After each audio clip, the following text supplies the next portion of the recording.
예를 들면 비트마인에 몰빵했는데 톰리가 예를 들면 사기꾼이었어요. 그럼 어떻게 할 거예요?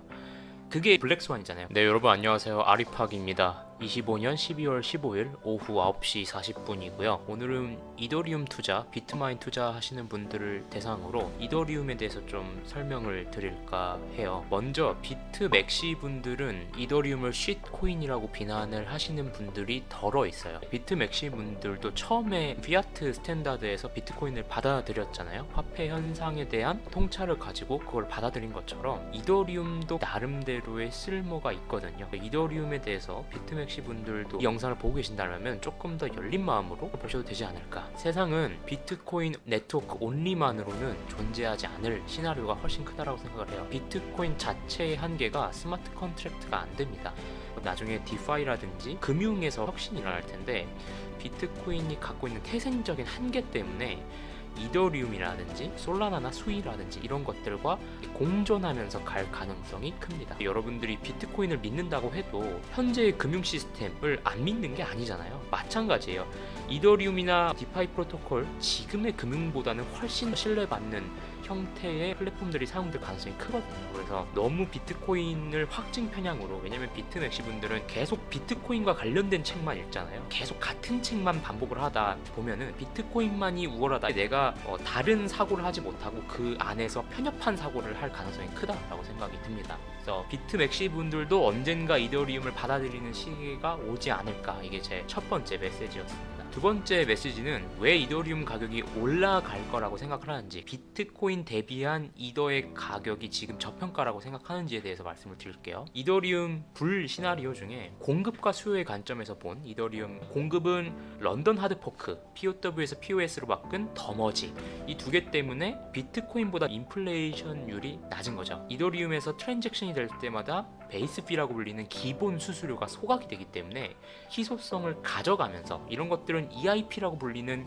이더리움 재단이나 개발자들이 업데이트를 시키거든요. 스테이블 코인, 그다음에 토큰화, 그다음에 에이전트 간 거래, 이런 것들이 실제로 이더리움 위에서 구현이 되면 될수록 이더리움의 사용 수수료를 낼 것이다. 레이어 2를 사용한다고 하더라도 일부 L1의 수수료를 내야 될 거잖아요. 그런 부분들을 체크할 수 있는 사이트들을 체크하면서 L2가 L1에 같이 하는 이 수수료가 증가하는지도 봐야 되고, L2의 뭐 활성 지갑수라든지 아니면은 뭐 L2의 TVL이 증가하는지, 이더리움이 돈이 되는 프로젝트인지를 봐야겠죠. 투자자의 관점이기 때문에 그냥 이더리움이 혁신적인 기술이야 라고 해서 가격이 오르는 거는 2017년, 2021년 그때 지나간 거고요. 이제는 펀더멘털이 탄탄하고 돈이 벌리는 그런 프로젝트들만 올라갈 거다. 이더리움은 블록체인 트릴레마 중에 사용성이나 확장성이 부족을 해요. 이거를 개선하기 위해서 12월에 푸사카 업데이트도 했고요. 모듈러 블록체인 방식으로 이 문제를 해결하려고 하고 있습니다. 이더리움은 25년부터 눈여겨봐야 되는 게 웹3 업계라고 불리는 이 분들이 정장을 입고 전통 업계 사람들을 만나기 시작했어요. 웹3는 이 비트코인처럼 사이퍼펑크의 자유로운 분위기, 개발자들의 특유의 그런 자유로운 분위기였는데, 이 사람들이 정장을 입고 이 월스트리트나 전통 금융을 갔을까라고 하면은 그들의 눈높이에 맞춰서 돈을 받아야 되잖아요. 웹3 업계에서 아무리 좋다라고 해도 전통 금융의 돈이나 빅테크들의 지원을 받지 못하면은 이 산업이 클 수가 없습니다. 가장 중요한 건 사실 규제잖아요. 블록체인 이 규제도 트럼프 정부가 들면서 풀리고 있고, 블랙록이나 JP 모건에서도 이더리움 ETF를 승인했잖아요. 월스트리트가 이더리움을 금융 플랫폼의 하나로 보고 있지 않느냐, 떠오르는 신산업의 초반에 들어서서 초석을 다지고 있는 작업이 아니냐라고 생각이 드는 거죠. 세 번째, 기관의 채택도 잘 보셔야 될 것 같고, 네 번째는 아까 말씀드렸는데 비트코인은 지금까지 한 번도 하드포크가 된 적이 없잖아요. 근데 이더리움은 하드포크가 됐었고요. 실제로 이더리움은 개발자들이 합의를 거쳐서 프로토콜들을 계속 업데이트화 시킵니다. 비탈릭 부테린이 이더리움의 로드맵을 말한 영상이 있어요. 이더리움의 단점이 확장성과 사용성이기 때문에 L2를 통해서 푸사카 업데이트도 마찬가지죠. 확장성을 개선하겠다.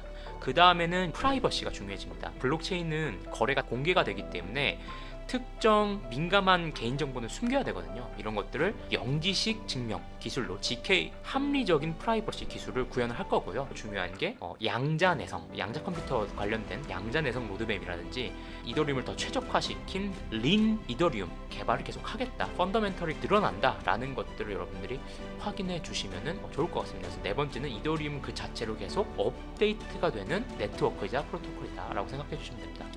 다섯 번째로 질문을 많이 주시는 게 비트마인을 사야 돼요? 이더리움을 사야 돼요? 이건 간단합니다. 일단은 여러분들이 지금 비트코인이 왜 필요한지 정도는 이해를 하셨을 거예요. 그러면 비트코인을 사는 거죠. 근데 거기서 왜 이더리움이 필요한지 여기까지가 되면은 저는 이거를 대표적으로 디파이나 덱스 생태계의 활성화라고 생각을 하거든요.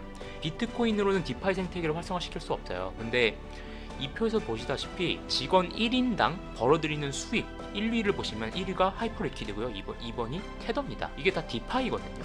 결국 디파이는 돈이 된다라는 거고 빅테크나 월가, 전통 금융들이 돈이 들어온다라는 거예요. 그러니까 이런 생태계가 커지려면은 이더리움이 파이를 가져갈 가능성이 크다라고 생각이 드는 거고, 이런 관점에서 이더리움에 대해서 열려있다라고 생각하면은 이더리움을 사서 스테이킹을 하는 거죠.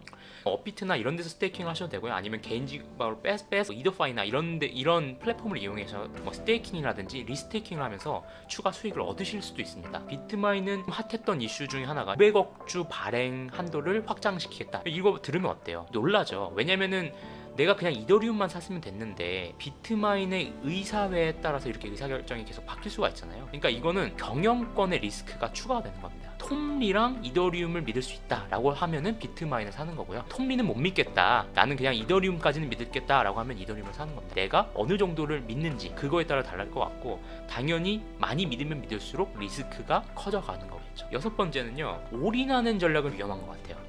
아무리 올라갈 거라고 생각을 해도 모든 전 재산을 놓는 거에 대해서는 꺼려하는 이유가 블랙스완 때문이거든요. 블랙스완은 정말로 일어나지 않을 가능성인데 생각보다 블랙스완 일은 자주 발생하거든요. 만에라도 어떤 일이 일어날 수 있는 가능성이 있기 때문에, 예를 들면 비트마인에 몰빵했는데 톰리가 예를 들면 사기꾼이었어요. 그럼 어떻게 할 거예요? 그게 블랙스완이잖아요. 근데 그런 일이 세상에는 참 많이 일어나더라는 겁니다. 나심 탈레브가 얘기하는 게 바벨 전략이잖아요. 완전히 극단적인 안정성과 극단적인 위험이 있는 거를 나눠서 투자를 하는 건데, 저는 당연히 세상에서 가장 큰 확신의 흐름은 AI라고 생각을 합니다. 그래서 AI 관련된 빅테크를 어느 정도 갖고 있어야 되고, 강남 불패 이런 거는 양극화가 해소되기가 쉽지 않습니다. 그래서 아파트, AI 빅테크, 그다음에 비트코인이나 이더리움, 비트마인 정도 이렇게 분산을 해서 하는 게 어떤가 생각이 들고요. 일곱 번째 메시지는 비트마인을 투자하시는데 사실 이더리움을 제대로 이해를 못하거나 블록체인 용어를 전혀 모르시는 분들도 많더라고요. 근데 저는 이게 말이 안 된다고 생각하거든요. 비트마인을 적어도 투자를 하려면 이더리움에 대해서 공부를 해야 되고, 이더리움을 공부를 하려면은 블록체인 기술과 웹3 용어부터 공부를 해야 됩니다. 예를 들면은 L1, L2, 가스 수수료, 스마트 컨트랙트, 기본적인 용어들은 아시고 이더리움 생태계가 어떻게 돌아가는지를 조금 공부를 하고, 그래야 이더리움에 대한 믿음이 생기는 거니까, 거기서 더 나아가서 톰리에 대한 믿음까지 생기면 비트마인에 투자하는 거기 때문에 사실 이 단계를 거쳐야지 그냥 어떤 유튜버 말을 믿고 김승호 회장님이 비트마인에 투자했더라, 근데 만약에 그러면 김승호 회장님이 팔면은 여러분도 파실 건가요? 스스로 논리를 정하고 스스로 공부를 해서 이더리움과 비트마인을 투자하는 게 맞다라는 생각을 하는 겁니다. 무슨 말씀인지 아시겠죠? 여덟 번째 이야기는 이 500억 주 발행에 대한 얘기인데, 저희 게시물에도 남긴 적이 있는데 비트마인의 주식을 500억 주까지 발행 한도를 확장시킬 수 있다는 거고요. 500억 주를 발행을 하겠다는 내용은 아닙니다. 계속 ATM이라고 불려서 시장가로 보통주를 발행을 해서 이더리움을 매수하고 있잖아요. 이더리움 지분의 5%를 모으기 위해서는 더 많은 그 보통주를 발행을 해야 되기 때문에 지금 발행의 한도를 늘려놓는다 라는 취지가 하나 있고요. 두 번째는 이 경영진들에게 주식 보상을 해줄 때 조금 더 화끈한 보상을 해주기 위해서 지금 발행 한도를 많이 늘려놓는다라는 측면이 있는데요. 이걸 들으면은 여러분 딱 리스크라고 생각이 들잖아요. 그러니까 이더리움을 믿으면 사실 그냥 이더리움에 투자하는 거지 비트마인까지 투자할 필요는 없는 거예요. 근데 만약에 여기서 확인해야 될 거는 톰리가 딴짓을 하면 안 됩니다. 정말로 주식 발행을 해가지고 얘를 착실하게 이더리움을 모으고 MABAN 스테이킹 플랫폼 있잖아요. 그 사업을 하는지를 잘 지켜보면 돼요. 그러니까 저는 톰리 의장과 경영진을 의심하는 건 아니지만, 만약에 주당 이더리움이라든지 주주 가치가 희석이 되는 게 보인다면 한다면 비트마인을 매도를 할 생각입니다. 항상 리스크는 인지하고 있어야 될 것 같고요. 이런 리스크들 때문에 이더리움보다 변동성이 더 크고 기대 수익률 또한 높아지는 거니까요. 스트래터지도 MSCI 지수에서 편출이 되는 거 아니냐, DAT 기업에 대한 잡음이 있잖아요. 이런 얘기가 나올 때 디스카운트는 기회가 될 거다 라고 생각을 하면서 영상 여기까지 마치도록 하겠습니다. 감사합니다. 지금까지 아리팍이었습니다.